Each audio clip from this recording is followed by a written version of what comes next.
C'est l'heure de votre santé. Le mois de janvier, on le sait, c'est la période des bonnes résolutions, celle où on décide parfois de se prendre un petit peu en main après nos excès des fêtes de fin d'année. Pour en parler, Sarah José, bonsoir. Bonsoir. Vous êtes diététicienne nutritionniste à Cannes et Antibes. On va parler plus précisément de la détox. On va voir qu'il y a plein de choses derrière cela.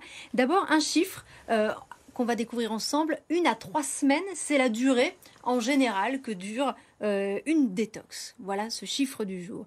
Alors, d'abord, expliquez-nous. Qu'est-ce que c'est la détox? Parce que souvent on se dit c'est un peu un concept marketing, on voit ça dans les grands magasins, sur des produits de supermarché, des tisanes, plein de choses. Mais qu'est-ce que c'est au sens médical du terme, une détox? En fait, c'est une méthode naturelle de protection de nos organes qui vise à éliminer les toxines. Donc, et par qui elle est faite principalement? Par le foie. Donc, et il faut savoir que le foie, il a plus de 250 fonctions. Hein. Et dans la médecine chinoise, c'est vraiment le maître des armées. Alors, il va viser à éliminer les toxines et surtout à les rendre non toxiques pour ensuite... ça va être excrété par le poumon, par exemple, la peau, les intestins et en dernier lieu les reins, d'où le drainage et souvent ces tisanes détox qu'on retrouve dans les rayons de nos supermarchés. Alors, donc, faut pas confondre une cure détox et un régime détox. C'est pas fait pour maigrir. Non, une cure détox, c'est vraiment fait pour justement éliminer les toxines et surtout ne plus se surcharger comme on l'a fait par exemple pendant les fêtes. Mais j'imagine que ça passe quand même par éliminer certains aliments ou certaines boissons. Alors, plus qu'éliminer, je dirais que c'est plutôt avoir une assiette où justement qui va pas être lourde, qui va vraiment apporter des aliments nécessaires pour avoir un foie qui travaille mieux et des organes qui travaillent mieux. Alors, avant de venir en détail sur ce qu'on met dans l'assiette, quand est-ce qu'on doit faire une cure détox? Quand est-ce que ça apporte quelque chose au corps? Par exemple, après les fêtes, par exemple, parce qu'on s'est surchargé en alcool, donc on a trop surchargé notre corps, et du coup, c'est là où justement il peut plus lui-même faire sa détox naturelle, donc il a besoin d'un coup de pouce. Donc après des excès d'alcool, par exemple, ça fonctionne? Par exemple, oui, on a des produits d'ailleurs qui font ça. Pour autant, on rappelle quand même que, j'imagine qu'il vaut mieux ne pas consommer bien sûr l'alcool plutôt que se dire bon, c'est pas grave, je ferai une petite cure détox après. Tout à fait, on est d'accord là-dessus, il n'y a aucun doute. Alors, qu'est-ce qu'on met dans son assiette? C'est quoi une assiette quand on suit une cure détox? Comment ça se passe? Alors, la première des choses, c'est vraiment une assiette très riche en végétaux, colorée et variée, vraiment. Et puis, il y a quelques aliments, vraiment des aliments cibles. C'est ce qu'on appelle les crucifères ou aussi les bradicacées en médecine. Et donc, qu'est-ce que c'est? C'est toute la famille des choux. Donc, qu'est-ce qu'on a? Et alors, ce qui est chouette, c'est que les choux, on les trouve en toute saison. Donc, vous allez trouver le brocoli, le chou vert, le chou-fleur. Et puis, qu'on trouve particulièrement dans notre région, la roquette aussi, qui en fait partie. Donc, c'est un aliment à privilégier. Donc, il faut vraiment le chouchouter. Puis surtout, on peut l'accompagner, la roquette, par exemple, en salade, mais le reste aussi en gratin, donc en soupe. Donc, ça passera bien pour les petits, les grands. Avec une certaine façon de les cuisiner, j'imagine. On les fait pas revenir au beurre, par exemple? Le beurre, on le privilégiera toujours plutôt cru pour garder sa vitamine A. Et en général, on va plutôt utiliser pour cuire des huiles d'olive, enfin de l'huile d'olive ou de l'huile de colza, vraiment les deux huiles à avoir. Donc il y a aussi une réflexion sur la façon de cuisiner. Tout à fait, vous avez raison, parce que aussi quand on monte les aliments en trop haute température, justement, on produit des produits toxiques et justement qui sont des toxines et qu'il faut éliminer. Donc les cuissons de trop haute température ne sont pas privilégiées, comme par exemple aussi les barbecues. Alors, un des aliments justement c'est pour ça qu'on dit toujours de ne pas trop en abuser et pour limiter. On va bannir? Vous alliez parler de la viande peut-être? Non, pas du tout. En fait, justement, pour limiter l'effet toxique, parce que les barbecues vont arriver, nous on est une région aussi où on en fait pas mal, eh bien on a le romarin. Le romarin qui va justement être un antioxydant et qui va être intéressant. Donc faire des marinades, rajouter du romarin, c'est intéressant aussi, c'est un hépatoprotecteur. Et alors, il y a aussi des ingrédients sur lesquels on a des idées reçues. On se dit, bon, ok, ça c'est pas terrible pour la santé. Je pense par exemple au café. Oui. Qui n'est pas si mauvais que cela. Non, exactement, oui. On entend souvent « Ah, c'est mieux le thé vert, il faut surtout enlever le café ». Eh bien, c'est une idée reçue parce que le thé vert aussi a des antioxydants et il a vraiment des vertus très intéressantes dans la détox. Le café, donc, a aussi des antioxydants. Tout à fait. À travers, justement, oui. Après, il ne faut pas en abuser, j'imagine. Toujours. C'est vraiment un principe pour tout. Tout est bon, mais avec modération, vraiment. Alors, pour être très concret, un patient là vient vous voir au mois de janvier en vous disant « Bon, j'ai fait n'importe quoi pendant les fêtes, je me sens pas bien, je me sens fatiguée. » Vous lui proposez une cure détox. Comment ça se passe? Comment vous la structurez? Combien de temps ça dure? Quelles sont les préconisations que vous donnez? La cure détox, toujours, elle va passer par justement une assiette beaucoup plus allégée, moins lourde après les excès. Donc, c'est ce que je vous disais, une assiette vraiment riche en végétaux, riche également avec ces aliments donc, qu'on vient de citer. On accompagnera donc de thé vert ou de café. On mettra un petit peu de protéines, alors surtout de la viande rouge, mais pas en excès, une fois par semaine, voire 2 maximum.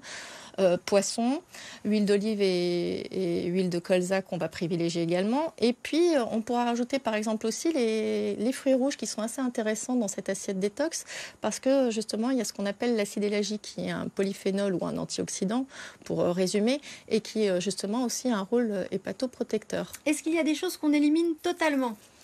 L'alcool, par exemple, s'il y a vraiment quelque chose. Justement, là, on est dans la January. Le Dry January. Ouais, exactement. C'est le mois c'est pendant parfait. lequel certains choisissent de ne pas boire du tout.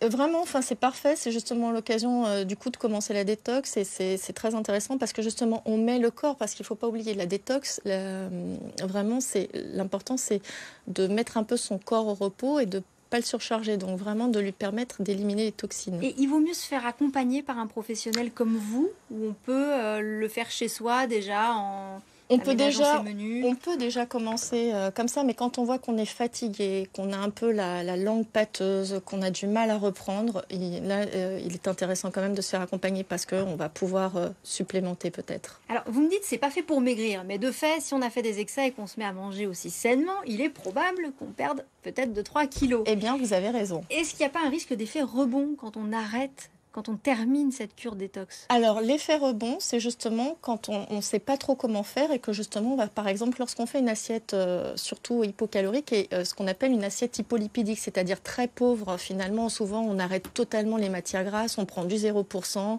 on enlève par exemple l'huile de colza ou autre, et c'est là où justement, finalement, on a l'impression de manger bien et en fait, finalement, c'est ça aussi manger mal, c'est qu'on n'apporte pas les bons nutriments. Et là, vous aurez l'effet rebond.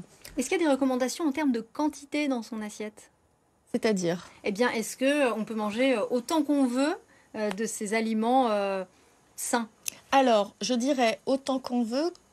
Quand le patient, par exemple, je vais détecter qu'il n'a pas finalement de problème de coup de fourchette et qu'il sait vraiment gérer la quantité dans l'assiette. Et sinon, il y a des patients où il va falloir donner finalement un cadre et un certain grammage, ou en tout cas des quantités en termes de cuillère à soupe, parce qu'il ne sait plus. En fait, l'association de faim, de satiété, il l'a perdue. À qui ça s'adresse finalement? À tout le monde? Ou bien est-ce que quand même on adapte, ça s'adresse à certains publics, par exemple soit un public qui n'a pas vraiment besoin de perdre du poids, qui a juste besoin d'une alimentation plus saine, d'un rééquilibrage, ou bien la cure détox, ça s'adresse aussi possiblement à des gens qui ont besoin de perdre du poids, voilà. Alors ça s'adresse par exemple à la fin de la sortie de l'hiver. Là on a eu les fêtes, bon par exemple c'est très bien, donc là ça s'adresse aussi classiquement à tout le monde puisqu'on n'a pas forcément l'habitude de manger cette alimentation-là. Donc on va se retrouver un peu fatigué, surchargé, donc on pourra le faire à la sortie de l'hiver parce que les plats qu'on n'a pas fait, donc c'est intéressant. Et la détox finalement, elle s'adresse un peu à tout le monde. Pourquoi? Parce que la détox, c'est pas que l'alimentation qui apporte des toxiques. Il faut savoir que nous-mêmes, notre corps fabrique des toxines, tout simplement par les déchets, et qu'on est exposé aujourd'hui à beaucoup à un environnement très toxique à travers, par exemple, le plastique qu'on va retrouver sur nos tables, ce qu'on appelle les particules fines. Oui, avec un risque d'effet cocktail, effectivement. Exactement. Alors, il y a quand même un dernier aspect important que j'aimerais aborder avec vous, c'est la question des compléments alimentaires. Parce que vous êtes aussi spécialiste en micronutrition. Les compléments alimentaires, on se demande souvent, là aussi, est-ce que c'est du gadget ou est-ce que vraiment ça apporte quelque chose? Alors vraiment, et je l'ai constaté, et je pense que les patients qui viennent me voir, vous le certifieront, ça a un intérêt. Pourquoi? Parce que par exemple, lorsque vous avez une alimentation déséquilibrée, d'accord, vous allez avoir par exemple des carences en B9, en B12, et là, la détox qui est naturelle et que notre corps fait lui-même, et bien là déjà, elle ne va pas se produire. Donc vous allez vous retrouver fatigué, teint pâle, ça ne va pas aller. Par exemple, les gens aussi qui font du sport à outrance, ils ont besoin de faire une détox. Pourquoi? Ils relarguent beaucoup de toxines. Lors d'un amaigrissement, ça c'est vraiment un message clé et fort à passer, il faut absolument faire une détox. Pourquoi? Parce que en fait, les toxines sont encapsulées dans ce qu'on appelle le tissu gras. Donc, et du coup, lors d'un amaigrissement, vous relarguez le tissu gras, vous en perdez quand même, heureusement, et vous relarguez les toxines. Donc si je comprends bien, ce que vous nous expliquez, c'est que les compléments alimentaires, ça a un intérêt, il faut simplement qu'il soit bien utilisé en fait. Tout à fait. Et là, par contre, il faut faire appel à un spécialiste de la nutrition, un micronutritionniste, enfin quelqu'un qui est vraiment spécialisé. Donc plutôt que prendre n'importe quoi oui, parce que en justement, complément alimentaire, dans ce cas, demander conseil à un professionnel. Oui, parce que c'est ce qui va, justement, c'est ce que vous disiez. Et du coup, on a l'impression que c'est l'effet marketing. Lorsque, par exemple, on va juste prendre de la queue de cerise ou des draineurs, ben, en fait, le drainage n'est qu'après la détox et sûrement pas une façon de faire une détox.